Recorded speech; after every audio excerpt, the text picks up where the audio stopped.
पाऊस फुटता उधळलाली भूपाळी रामपारी दिशादाही उजळल्या आल गोकुळ आपुल्या दारी निर्भेळ आणि सकस चवीच गोकुळ लई भारी। गोकुळ दूध संघाची दर्जेदार दुग्ध उत्पादने गोकुळ दूध, दही, तूप, दूध powder, cooking butter, table butter, paneer, इलायची श्रीखंड, आंबा श्रीखंड, फ्रूट श्रीखंड, ताक आणि लस्सी। गोकुळ दूध आणि दर्जेदार दुग्ध उत्पादने, चव आहे कोल्हापुरी, गोकुळ लई भारी। पालकमंत्र्यांनी आपल्या मतदारसंघात येऊ नये म्हणून तेथील लोकप्रतिनिधींचा त्यांच्यावर दबाव आहे, ते वैभववाडीत येण्यासाठी सकारात्मक आहेत असं आमदार वैभव नाईक यांनी सांगितलं। पालकमंत्र्यांवर नेमका कोणाचा दबाव आहे याबाबत काय म्हणालेत आमदार वैभव नाईक पाहूया। तराळा असून देत, वैभववाडी असून ही शहर या मार्गावरच अवलंबून आहेत आणि या मार्गावरूनच त्यांची व्यापारी पेठेतली बाजारपेठ चालू असते। खरं तर गेल्या वर्षी सुद्धा हा पावसामध्ये रस्ता खराब होता। त्या तत्कालीन आमचे खासदार विनायक राऊत आणि आम्ही सातत्याने मागणी केली आणि हा रस्ता 4 वर्षापूर्वी नॅशनल हायवेकडे वर्ग करण्यात आला। नॅशनल हायवेकडे वर्ग केल्यानंतर गेल्या पावसाच्या आधी या रस्त्यासाठी 2 कोटी रुपये रस्त्यासाठी मंजूर करण्यात आले होते घाटातल्या करण्यासाठी। त्यावेळी आम्ही या 2 कोटीमध्ये काम होणार नाही म्हणून या रस्त्यासाठी जवळजवळ 100 कोटीपेक्षा जास्त पैसे या ठिकाणी एस्टिमेट झालं होतं।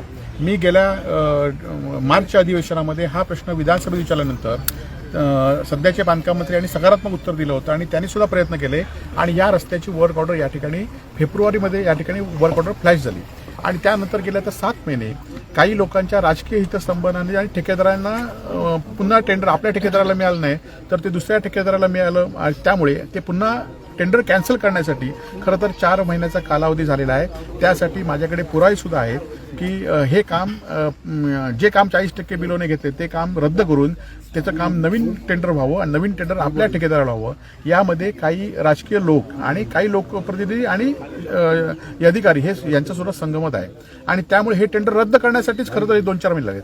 नाहीतर एखादं टेंडर फ्लॅश झाल्यावर एखाद्याची निविदा लागल्यानंतर महिन्याभरात त्या टेंडरची वर्क ऑर्डर निघते। हा सगळ्यांचा इतिहास या ठिकाणी आपण सुद्धा अनेक ठिकाणी बघत असतो की एखादं काम निघाल्यानंतर एखादं टेंडर झाल्यानंतर त्याला काही मुदत देऊन महिनाभरात ते काम सुरू होतं ही वस्तुस्थिती आहे। परंतु इथल्या काही लोकप्रतिनिधींनी ते काम 40% बिल आलं तर आपल्या ठेकेदाराला मिळालं नाही म्हणून ते काम रद्द करण्यासाठी आटोपीटा करत होते परंतु ते काम रद्द झालं नाही आणि त्यामध्ये आज ठेकेदाराने सुद्धा कसं केलंय की 2 महिने आता जर आपण ठेकेदाराची वर्क ऑर्डर घेतली तर त्याला पावसापूर्वी मेंटेनन्स ठेवला पाहिजे होता।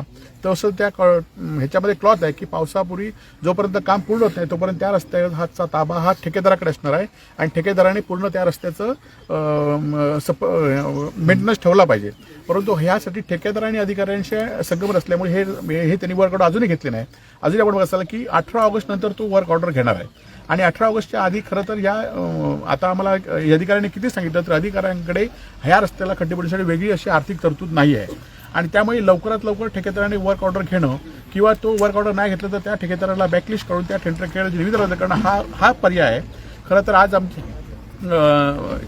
पोलीस अधिकाऱ्यांनी किंवा आमच्या शिवसैनिकांनी विनंती केल्यामुळे आजचं आंदोलन आम्ही आज मागे घेतलेलं आहे। परंतु आम्ही विधानसभेत किंवा माननीय मंत्री महोदय आहेत रवींद्र चव्हाण यांच्याशी मी सुद्धा येणाऱ्या बुधवारी चर्चा करणार आहे आणि जर या ठेकेदारांनी वर्क ऑर्डर नाही घेतली तर त्याला या ह्याच्यातनं मागे काढून दुसरा नवीन या ठिकाणी वर्क ऑर्डर किंवा त्याला ठेकेदाराला आता निविदा करण्यास भाग काढली पाहिजे कारण येणारा आता गणपतीचा सण येतोय आणि त्यामुळे या रस्ता सुस्थित झाला पाहिजे यासाठी सुद्धा आम्ही प्रयत्न करणार आहोत।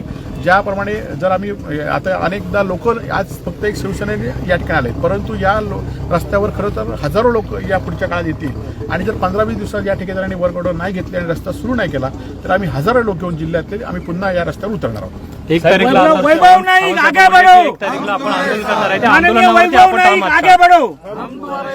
नाही 1 तारीखला ते येणार आहेत, अधिकाऱ्याशी चर्चा करणार। त्यांनी आता एक आमची शिवसेनेची भूमिका आहे की ज्याने ठेकेदार घेतले त्यांनी वर्क ऑर्डर घेऊन त्यांनी हा रस्ता ताब्यात घेऊन त्यांनी मेंटेनन्स ठेवला। वस्तुस्थिती कशी आहे की ह्यांच्याकडे आता पैसेच नाहीत। 1 तारीखला येतील आणि काय करणार आहेत त्यांच्याकडे पैसे कुठले खर्च करणार आहेत आणि ह्यांनी 18 लाख रुपये काही लोकांनी पाण्यात घालवलेत आपण बघितलं असतात।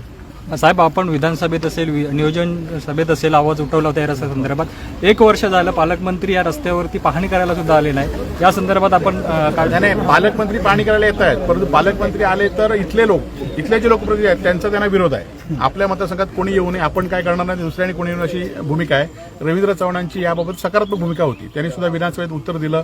त्यांनी कालच्या डीपीडीसीच्या बैठकीमध्ये सुद्धा तुम्ही होता ना डीपीडीच्या बैठकीमध्ये सांगितलं परंतु वर्क ऑर्डर माझ्या ठेकेदाराला काम मिळालं तर वर्क ऑर्डर द्यायची अशी काही लोकांची भूमिका असल्यामुळे आणि त्यांना दबाव असल्यामुळे रवींद्र चव्हाण या ठिकाणी आले परंतु रवींद्र चव्हाण मी स्वतः बुधवारी पुन्हा भेटणार आहे।